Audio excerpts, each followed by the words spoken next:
Hi, welcome to Top Nuggets. I'm Sebastian Richard. You've probably heard the saying that says, talent is never enough. Or maybe this one, hard work beats talent when talent doesn't work. Well, it's very true. You have to be hungry to get your victories on a daily basis. And the best example of that is the 1983 Edmonton Oilers in the world of sports. This trophy, this is the Stanley Cup. Of course, it's a smaller version. The real one is really big and I don't have it in my house. But this trophy is the toughest trophy in all of sports to obtain. It's a real marathon and it's really, really hard-nosed, difficult, sweat and tears to get to there. In 1983, the young Edmonton Oilers were a powerhouse of a team in the NHL and the National Hockey League. They had Wayne Gretzky, they had Yeri Curry, Mark Messier, Dave Anderson. They had a great goalie in Andy Moog, and they were highly favorite to win the Stanley Cup. Before them, the Islanders had won the Cup 3 years in a row.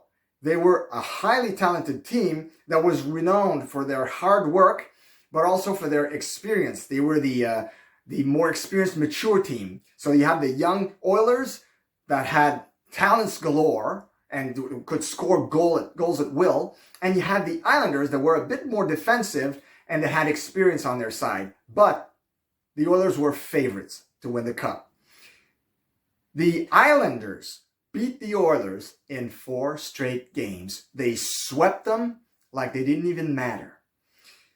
And when all was said and done, the Oilers players, especially Wayne Gretzky, recalled this in an interview once.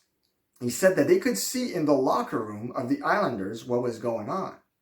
And they expected to see heightened celebration and champagne blowing all over the place.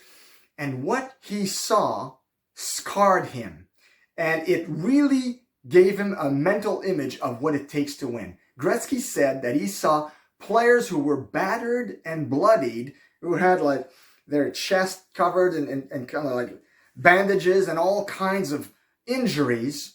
And he saw players that weren't really celebrating all that hard. It seemed they were keeping it for maybe when they felt a bit better.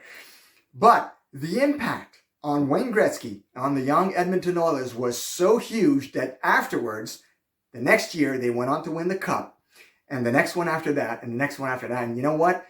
When they're asked what brought them to win that first Cup, they always recall the mental image of seeing just how hard the Islanders had fought to get that Cup from them in 1983. They realized at that moment that you have to be hungry and that talent, no matter how much you have of it, is never enough. And I hope that's a good lesson for you too. If you're very talented, never let that be enough for you and keep fighting for what you want. Be blessed and thrive on.